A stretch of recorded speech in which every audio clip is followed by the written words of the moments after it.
और एक हॉस्पिटल नहीं, कम से कम गुड़गांव में 4 हॉस्पिटल की व्यवस्था करेंगे। आखिरी समय नहीं है, हम तो 5 साल चुनाव लड़ते हैं। जो कुछ कर सकता हूँ वो मैंने करने की कोशिश की और हमारे गुड़गांव में विकास का अध्याय शुरू हुआ। यूनिवर्सिटी हमने बनाई, मेडिकल कॉलेज हमने बनाए, कई सारे गांव के सरपंच सरदारी ने हाथ उठाए कि साहब कोई काम बाकी नहीं है। हॉस्पिटल टूट पाया, बस स्टैंड टूट भी नहीं पाया। आगे आने वाले समय में यदि 5 साल और खराब हो गए तो इस गुड़गांव का भी लाइलाज हो जाएगा, इलाज नहीं हो पाएगा। 4 हॉस्पिटल कम से कम आबादी के अनुसार गुड़गांव में बनने चाहिए। आधे घंटे में गुड़गांव की जल निकासी साफ होनी चाहिए कि फिर से भारतीय जनता पार्टी की सरकार बनेगी। नमस्कार, आप देख रहे हैं BS24 न्यूज़। मैं हूं आपके साथ विनोद कुमार। इस वक्त हम दीप प्लाजा गुरुग्राम में मौजूद है, डिस्ट्रिक्ट बार जो है उसके बिल्कुल सामने। और यहां पे आप देख सकते हैं, यहां पे जो बोर्ड लग रहा है ये all advocates of district tax bar association की तरफ से, जो एक्स मिनिस्टर है और बादशाहपुर से चुनाव लड़ रहे हैं बीजेपी प्रत्याशी राव नरवीर के स्वागत के लिए स्वागत सम्मान आयोजन किया गया। इस मौके पर स्वागत सम्मान समारोह का आयोजन किया गया। इस मौके पर राव नरवीर ने यहाँ पे अधिवक्ताओं और मौजूद लोगों को संबोधित भी किया और मीडिया के कई सवालों के जवाब देते हुए भी नजर आए। इस दौरान क्या कुछ कहा राव नरवीर, आइए देखते हैं रिपोर्ट। हमारे बादशाहपुर के बहुत ही कर्मठ और जुझारू और दबंग प्रत्याशी भारतीय जनता पार्टी के श्री राव नरवीर सिंह जी का यहाँ पर पहुँचने पर मैं हार्दिक वंदन और अभिनंदन करता हूँ। टैक्स बार एसोसिएशन के सभी पदाधिकारी, यहाँ उपस्थित सभी सम्मानित बहनों और भाइयों, आप लोगों ने जो मान सम्मान दिया इसका आप सबका तहे दिल से शुक्रिया अदा करता हूं। और भारतीय जनता पार्टी के प्रत्याशी के तौर पर आपसे वोट की विनती करने आया हूं। 2014 में भी मैं चुनाव लड़ा और बादशाहपुर की जनता ने मुझे विधायक चुन के भेजा। मैं विधायक बना, सरकार बनी, मंत्री बना और जो कुछ मुझसे बढ़ पाया वो मैंने काम करने की कोशिश की। मैं हर जगह कहता हूँ कि भाई मैं चांद तारे सितारे ना तोड़ के ला पाया और ना तोड़ के ला पाऊंगा, लेकिन एक MLA एक मंत्री की हैसियत से जो कुछ कर सकता हूँ वो मैंने करने की कोशिश की और आगे भी करने की कोशिश करूंगा। हमारा ये गुड़गांव जिला NCR का मेन जिला है और हरियाणा के खजाने में भी सबसे ज्यादा पैसा देता है। लेकिन 2014 से पहले के गुड़गांव के हालात आप देखो कि जो जिला सबसे ज्यादा पैसा देता था, काम में भी और रोजगार में भी हमेशा उपेक्षित रहा।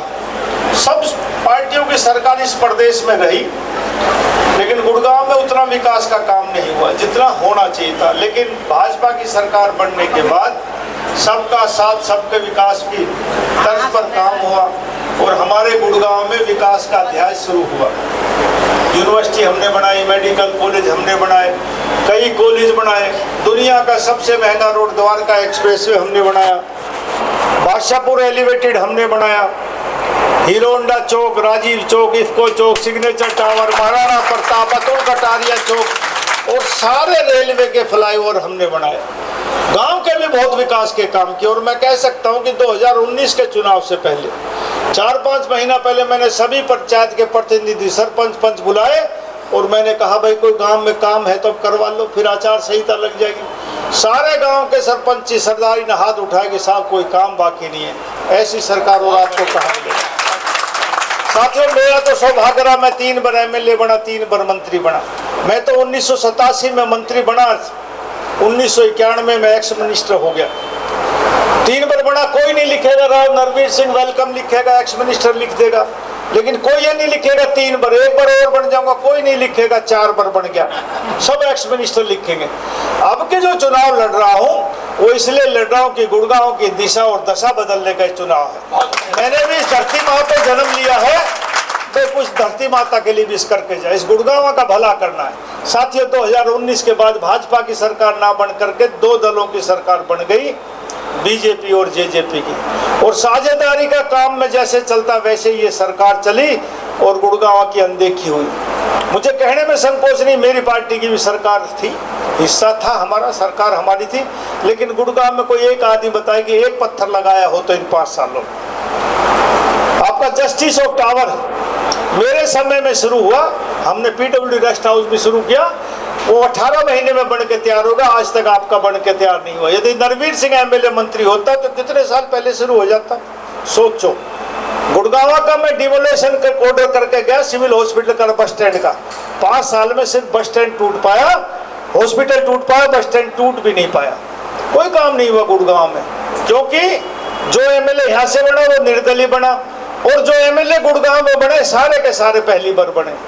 मैं भी जब पहली बार एमएलए बना तो मुझे भी इतना ही ज्ञान था, लेकिन आज मैं कह सकता हूँ, और 2019 के चुनाव में मैं कहा करता टिकट कटने से पहले कि भाई किसी नए को बनाओगे, वो बन के जाएगा चंडीगढ़, सेक्रेटरी ढूंढेगा, विधानसभा ढूंढेगा, नए नए बड़े बड़े आईएएस अफसर, आईपीएस अफसर से बताएगा कि मेरा ये नाम है, मैं बादशाहपुर से विधायक बन के आया हूँ, तो बड़े बड़े अफसर आहिस्ता से उसकी तरफ देख के मुंह आगे कर लेंगे, और नरवीर सिंह विधायक बन के जाएगा तो राजभवन में जाएगा, सीधा शपथ लेगा, चीफ सेक्रेटरी भी सलाम करने के लिए आएगा। हमारा ये बढ़ता हुआ शहर है, कभी इसकी आबादी 30,000 हुआ करती, आज 30 लाख आबादी, कागजों के अनुसार 30 लाख है, वैसे तो इसमें करोड़ों आदमी रहता होगा।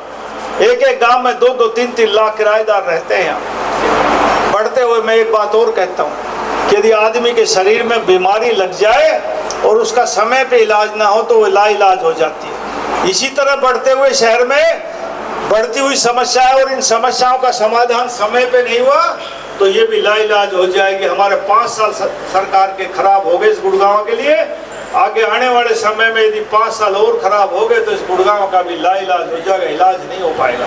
इसलिए गुड़गांव में बहुत से विकास के काम कर रहे हैं। गुड़गांव में मेडिकल और एजुकेशन का हब है। आज से 15 साल पहले कोई एक्सीडेंट हो जाता था, कोई बीमार हो जाता था तो प्राइवेट और सरकारी हॉस्पिटल उनको दिल्ली रेफर किया करते, लेकिन 15 साल से दुनिया भर के लोग इलाज गुड़गांव में कराने आते हैं, और बुखार भी 8-10 लाख रुपए में उतारते हैं। गरीब आदमी कैसे अपने बच्चों को इलाज करवा सके, बुजुर्गों को इलाज करा सके। 30 लाख की आबादी, एक हॉस्पिटल नामात्र का, वो भी टूट गया। 10 सेक्टर में एक नामात्र का हॉस्पिटल है। 4 हॉस्पिटल कम से कम आबादी के अनुसार गुड़गांव में बनने चाहिए। मेडिकल और एजुकेशन का, एजुकेशन में ऐसे ऐसे स्कूल खुल गए गुड़गांव में, सुन के अचंभा होता है कि 30,000 से लेके 1 लाख रुपए तक की फीस है महीने की। एक गरीब आदमी सीमित साधन में अपने परिवार का पालन पोषण करने वाला, गुड़गांव में रहने वाला, वो किराया दे, बच्चों की शिक्षा दे या बुजुर्गों का उपचार करे। गुड़गांव में 863 स्कूल हैं, प्राइमरी से लेकर +2 तक सरकारी, और मल्टीनेशनल कंपनियों के हेड ऑफिस है 500 से ज्यादा गुड़गांव में। साथियों, सरकार बनने के इनके बाद इनके प्रतिनिधियों को बुलाएंगे और इनसे कहेंगे जिनका हजारों करोड़ रुपए CSR फंड है, 2-2 स्कूल को गोद लो और उन स्कूलों में ऐसी व्यवस्था करो कि आने वाले समय में लोग बच्चों को सरकारी स्कूल में पढ़ाएं। आज हम अपनी बहन बेटी का रिश्ता लेके जाएं कहीं और हम ये कहें कि मेरी बेटी सरकारी स्कूल में पढ़ती है, तो वो हीनता की भावना से देखते हैं। और हम यदि कहें मेरी बेटी शिवनादर में पढ़ती है, श्री राम में पढ़ती है, हेरिटेज में पढ़ती है, तो बैठते हैं, चाय पिलाते, आगे के गोतनाथ की बात पूछते हैं। हमने ऐसा गुड़गांव नहीं चाहिए। बहुत लोग कहते हैं कि गुड़गांव को, कई प्रतिनिधि कहते हैं, कई प्रत्याशी कहते हैं हम गुड़गांव को सिंगापुर बनाएंगे। नरवीर सिंह इसको सिंगापुर नहीं बनाएगा। हमारे शीतला माता की धरती, गुरु द्रोणाचार्य की धरती, हम इसको गुड़गांव बनाएंगे, एक अच्छा सुंदर शहर बनाएंगे। आपको याद होगा 2016 में एक बार बहुत भारी बारिश पड़ी, 125 mm 18 घंटे में बारिश पड़ गई। हीरो होंडा चौक जाम हो गया, 2 दिन तक नेशनल हाईवे जाम रहा। बहुत से आदमियों को गाड़ियों में ही सोना पड़ा। प्रधानमंत्री जी का, गृह मंत्री उस समय राजनाथ जी होते, तो उनका टेलीफोन मुख्यमंत्री के पास आया कि मनोहर लाल जी, दिल्ली कट गई है, आधा देश से कट गई है। रात को मनोहर लाल जी का मेरे पास टेलीफोन आया कि राव साहब क्या इंतजाम हो सकता। मैंने कहा साहब कुछ नहीं हो सकता, अब तो कुछ होगा नहीं, लेकिन अगले साल इसका बंदोबस्त कर देंगे। हमने बादशाहपुर ड्रेन का निर्माण किया और मैं गर्व के साथ कह सकता हूँ कितनी ही बारिश गुड़गांव में पड़ जाए उस इलाके में आपको जल भराव नहीं मिलेगा, ऐसी हमने व्यवस्था की। उसका सौंदर्यकरण किया, 8.5 किलोमीटर का हमने उसको बनाया है। ऊपर घूमने हजारों औरतें आदमी सुबह शाम घूमते, आपको भी निमंत्रण दे के जाता हूँ, कभी बादशाहपुर कॉरिडोर पे घूम के देखो। 20 करोड़ रुपए हमने उसको सौंदर्यकरण पे लगाए। सरकार का 1 पैसा नहीं लगाया, हाथ जोड़ के CSR कंपनियों से बड़े बड़े पैसे लेके उसमें लगा दिया। आज गुड़गांव में 2 बूंद पड़ जाए, आधा आधा घंटा जाम रहता है, 2-2 घंटा जाम रहता है। ऐसी व्यवस्था करेंगे गुड़गांव में, इतने नाले निकालेंगे गुड़गांव में, कितनी ही बारिश हो जाओ आधे घंटे में गुड़गांव की जल निकासी साफ होनी चाहिए।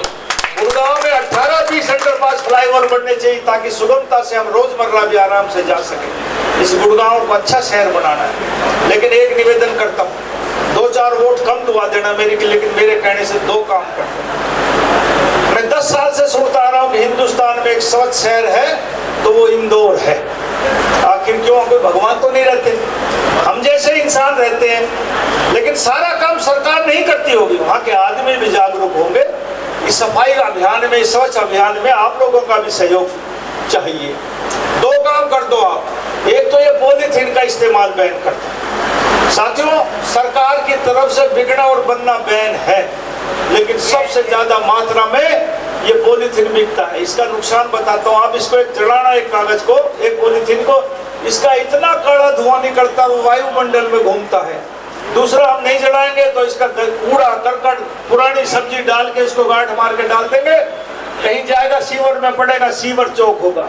और तीसरा, यदि कूड़े में कहीं चला जाएगा, धरती में पड़ेगा, तो इसको गलने में 400 साल लगते हैं। 400 साल, 16 पीढ़ियां खप जाएंगे हमारी इसको गलाने में। कितना पॉल्यूशन। दूसरा, एक हम ये शादी का कार्ड जो छपवाते हैं साथियों, सर्वे के मुताबिक एनसीआर में एक साल में 10 करोड़ कार्ड बंटते हैं। कार्ड कहाँ से आता है? कागज से बनता। कागज कहाँ से आता है? पेड़ कटते हैं।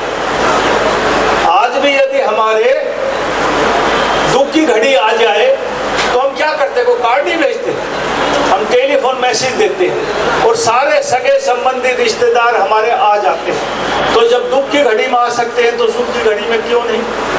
ये हमारी सोच का नतीजा। एक जमाना था जब पीढ़े चावल से नौता दिया करते, आहिस्ता आहिस्ता संपन्नता ही, हमने कार्ड चालू कर दिया एनसीआर में। और अब ज्यादा संपन्नता की तो कार्ड कम छपवाते हैं, अब सूटकेस छपवाते हैं इतना बड़ा, जिसमें इलायची, सुपारी, खुशबू, काजू, बादाम, पिस्ते। शर्म आती लेते टाइम भी कि 3-4 हजार का कार्ड दे के गए, 500 कन्यादान करूंगा, लेने में भी शर्म आती। और साथियों, कार्ड छपवाओगे, इसको बांटने में आप तेल फूकोगे, डीजल फूकोगे, पेट्रोल फूकोगे, विदेशी मुद्रा जाएगी, पोल्यूशन होगा, रास्ते में हॉर्न बजाओगे, नॉइज पोल्यूशन होगा। ज्यादा से ज्यादा 20 कार्ड बांट पाओगे, 10 जगह रिश्तेदार के चाय पीनी पड़ेगी, आपका पेट खराब होगा। ऐसा काम क्यों करते हो? मैंने 2 शादियां करी बेटे और बेटी की, मैंने एक भी कार्ड नहीं छुपाया। हजारों लोग आए मेरे व्हाट्सएप पे, फिर आप क्यों नहीं कर सकते? आज एनसीआर का मेन जिला गुड़गांव है, लोग गुड़गांव की तरफ देख रहे हैं। साथियों, मुझे याद है 71 में मेरी बड़ी बहन की शादी हुई, पिताजी मिनिस्टर थे। 3 दिन बारात रुकी, कोई कानून नहीं बना उसके बाद कि 3 दिन बारात नहीं रोकोगे। आप आज रोक के दिखाओ, किसी ने, सरकार ने मना करी क्या? अरे 3 घंटा नहीं रोक पाते हम बारात को। लड़की वालों से पूछो कितनी बड़ी बूढ़ी बीतती है कि जल्दी से जल्दी विदा करो, विदा करो। तो हम लोगों को ही बदलना पड़ेगा। सरकार कानून नहीं बनाएगी, ना सरकार करेगी। आप लोग, हम जागरूक होंगे तो ये गुड़गांव अच्छा बनेगा कि फिर से भारतीय जनता पार्टी की सरकार बनेगी। और आप एक सब पढ़े लिखे लोग हो, जो काम गुड़गांव में भारतीय जनता पार्टी ने इस दक्षिण हरियाणा में किया, उससे पहले सभी दलों की सरकार रही। जितना विकास इस पार्टी ने किया, उतना विकास कोई नहीं कर सकता। साथियों, मैं भी बहुत दल में रह के आया हूँ, लेकिन मैं दावे के साथ कह सकता हूँ, बीजेपी की सोच सबका साथ सबका विकास की तर्ज पर इस दक्षिण हरियाणा में ज्यादा काम करने की है। और नरवीर सिंह सरकार में रहेगा तो ये सोचना है मत कि आपकी अवहेलना होगी, आपकी उपेक्षा होगी। हम 56 से 62% रेवेन्यू देने वाला गुड़गांव जिला, नरवीर सिंह ये कोशिश करेगा, सारा नहीं तो कुछ न कुछ उसका आधा हिस्सा गुड़गांव पे खर्च हो, गुड़गांव पे डेवलपमेंट हो और सारी सुख सुविधाएं गुड़गांव में मिले। आपकी हर समस्या का इलाज कमल का फूल है। इसलिए आपसे निवेदन करने आया हूं कि मैं 5 तारीख कमल निशान। जय हिंद, राम राम। सिविल हॉस्पिटल का गुरुग्राम में जो डिमोलिश हो गया, बन नहीं पाया, कांग्रेस पार्टी भी लगातार इसी मुद्दे को उठा रही है, तो फिर आप अलग क्या कर रहे हो उससे? हम कह रहे हैं कि अब के सरकार बनेंगे तो इस मुद्दे को उठाएंगे नहीं, इसको बनाएंगे। और एक हॉस्पिटल नहीं, कम से कम गुड़गांव में 4 हॉस्पिटल की व्यवस्था करेंगे। 30 लाख की आबादी गुड़गांव में कागजों में है, वैसे अनऑफिशियल बहुत लोग यहाँ रहते हैं, तो गुड़गांव में 4 हॉस्पिटल से कम काम नहीं चलेगा। भारतीय जनता पार्टी की सरकार आएगी तो अगले 5 साल में 4 हॉस्पिटल का निर्माण करेगी। राव साहब, आखिरी समय जो है वो चुनाव प्रचार का चल रहा है। लगभग 4 दिन मतदान के लिए रह गए हैं, 2 दिन आपके पास चुनाव प्रचार के लिए रह गए हैं। तो बादशाहपुर विधानसभा की जो जनता है उसे एक आखिरी जो मैसेज है जो कि जिसके बेस पर वो वोट करे, वो क्या कहेंगे? आखिरी समय नहीं है, हम तो 5 साल चुनाव लड़ते हैं और लोगों का माहौल 5 साल में बनता, कोई एक दिन में नहीं बनता। और लोगों ने मन बना रखा है कि नरवीर सिंह को जिताना है, और ये लोगों का ये आशीर्वाद था कि राष्ट्रीय पार्टी ने मुझे घर बुला के टिकट दी। लोगों का आशीर्वाद ना होता, सर्वे रिपोर्ट ना होती तो शायद मुझे भी नहीं देते। तो इन लोगों का मन है कि अब के फिर भारतीय जनता पार्टी को जिताना, नरवीर सिंह को बनाना है। और मुझे कोई संदेह नहीं, 2 दिन, चाहे 2 दिन हो, 1 दिन हो, 10 दिन हो, मैं चुनाव जीत रहा हूँ, अच्छे वोटों जीत रहा हूँ। भी आपने भाषण में ये बात का जिक्र किया कि पिछली बार 2019 में जेजेपी के सहारे जो है सरकार चलानी पड़ी, काम जो है इसीलिए भारतीय जनता पार्टी भी नहीं कर पाई। ये भी कहा आपने कि पहले दिन थोड़े कमजोर थे, आज मजबूत है। क्या लगता है कि अब की बार जो सरकार है वो बहुमत से बना पाएगी? देखो, सभी पार्टियां चुनाव से पहले और चुनाव जब शुरू होता है तो सर्वे करवाती रहती 3-4 दिन के बाद। आहिस्ता आहिस्ता रुझान जो आ रहा है वही आ रहा है कि भारतीय जनता पार्टी सरकार बनाने जा रही है। सर, आपने गुड़गांव में पॉपुलेशन की बात की कि बहुत ज़्यादा है, अगर इसका सही से तो लाइलाज बीमारी हो जाएगी। तो आपका प्लान क्या है इसको? मैंने सारा प्लान बताया ना कि अच्छा बनाएंगे, सुविधाएं देंगे, गुड़गांव में जाम ना रहे, पानी ना रहे, जल भराव ना हो, इनकी व्यवस्था करेंगे, फ्लाईओवर अंडरपास की व्यवस्था करें, सुगमता से एक स्थान से दूसरे स्थान पर जा सके, और जो भी काम सरकार कर सकती है वो सारे काम हम यहाँ करवाएं। राव साहब, आपका अगर इतिहास उठाकर देखा जाए तो आप कभी विपक्ष में जो है वो नहीं बैठे हैं, लेकिन अब की बात जो स्थिति है वो कहीं ना कहीं डामाडोल है, तो क्या ऐसा हो सकता है? देखो, मैं तो भविष्य वक्ता हूँ और ना मैं ज्योतिषी हूँ। मैं तो कोशिश ही करता हूँ, राजनीति में आदमी अच्छा तो सोचना चाहिए। मैं ये सोचता हूँ नरवीर सिंह बनेगा तो इतिहास दोबारा दोहरा जाएगा कि नरवीर सिंह फिर मिनिस्टर बने, और मिनिस्टर जब बनेगा जब सरकार बनेगी तो 3 बार का इतिहास रहा, 4थी बार भी उम्मीद करता हूँ सरकार बन जाएगी। कंफर्म होते ही कह दिया था कि अमित शाह जी रैली करने आएंगे, अमित शाह की रैली भी हो गई है, अब क्या कुछ बदल चुका है गुड़गांव में? नहीं, देखो, रैली का मैसेज अच्छा गया है, अकेले गुड़गांव नहीं पूरे हरियाणा में। आजकल ये IT का ज़माना है, रैली चलते चलते ही पूरे हरियाणा में खबर चली गई कि रैली अच्छी हुई है। तो इसका मैं ये कहूँ कि बादशाहपुर में नहीं, बादशाहपुर में तो अमित शाह जी नहीं आते, नरवीर सिंह चुनाव जीत जाता। उस सर्वे का आधार पर ही मुझे टिकट दी गई थी, लेकिन अमित शाह जी के आने पर जनता का, जनार्दन का वहाँ जुलूस देखा, हजूम देखा, तो इसलिए पूरे हरियाणा पे असर पड़ता है। और जल्द से जुलूस करे भी इसलिए जाते हैं कि लोगों में एक उत्साह बने, और वो उत्साह लोगों में गया है। ठीक है, thank you sir, thank you. नमस्कार। जैसे कि आपने राव नरवीर को सुना और उन्होंने कहा कि गुरुग्राम को और बादशाहपुर को पूरी तरह से व्यवस्थित किया जाएगा और जो भी कमियां उसे दूर किया जाएगा। हालांकि जनता किसे चुनती है अपना प्रतिनिधित्व, ये तो 5 अक्टूबर को वो फैसला करेगी और 8 अक्टूबर को इसका परिणाम आएगा। फिलहाल अब तक के लिए इतना ही। कैमरा पर्सन गौस के साथ विनोद कुमार, BS24 न्यूज़, गुरुग्राम।